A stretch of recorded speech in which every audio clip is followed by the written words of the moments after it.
ఈ 2 బాక్సుల విలువ ₹1,00,000కి 90,000 తక్కువ. మరి దీంట్లో ఏమున్నాయని నేను అంతగనం చెప్తున్నా? చాలా మంది 250 గ్రామ్స్ 500 గ్రామ్స్ ఆర్డర్ చేసి టేస్ట్ నచ్చాక బల్క్ లో ఆర్డర్ చేస్తున్నారు. అయితే ఈ కస్టమర్ యుఎస్ లో ఉంటారు. మన వీడియోస్ చూసి మా మదర్ చేసే కుకింగ్ ప్రాసెస్ అంతా నచ్చి ఇండియా నుండి అక్కడికి వస్తున్న ఒక ఫ్రెండ్ త్రూ ఆర్డర్ చేశారు. ఫస్ట్ 6,000 చేంజ్ ఆర్డర్ చేశారు. వెళ్లే 1 డే ముందు ప్రిపేర్ చేయమని చెప్పారు.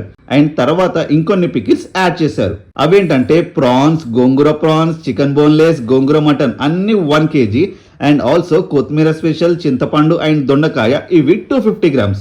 మార్నింగ్ స్టార్ట్ చేస్తే నైట్ కల్లా అన్ని అయిపోయాయి. వీటితో పాటు వేరే ఆర్డర్స్ కూడా ఉంటే అవి కూడా సైమల్టేనియస్ చేస్తూ ఉన్నాం. అండ్ అన్ని చెప్పిన రోజే ప్రిపరేషన్ చేసి నెక్స్ట్ డే ర్యాపిడో త్రూ పంపించాము. ర్యాపిడో చార్జెస్ కూడా వాళ్ళే పెట్టుకున్నారు. మా లొకేషన్ నుండి ఆల్మోస్ట్ 40 కిలోమీటర్స్ ఉంది. ఓన్లీ బాక్సెస్ ఇవ్వకుండా ఒక సంచిలో పెట్టి పంపించాము. సో టేస్ట్ నచ్చితే అక్కడ వాళ్ళ ఫ్రెండ్స్ అందరికి సజెస్ట్ చేస్తా అన్నారు. ఆ మాట కన్నా ఓన్లీ వీడియో చూసి నమ్మకంతో ఆర్డర్ చేశారు. సో ఆ నమ్మకాన్ని మాత్రం పోగొట్టుకోము.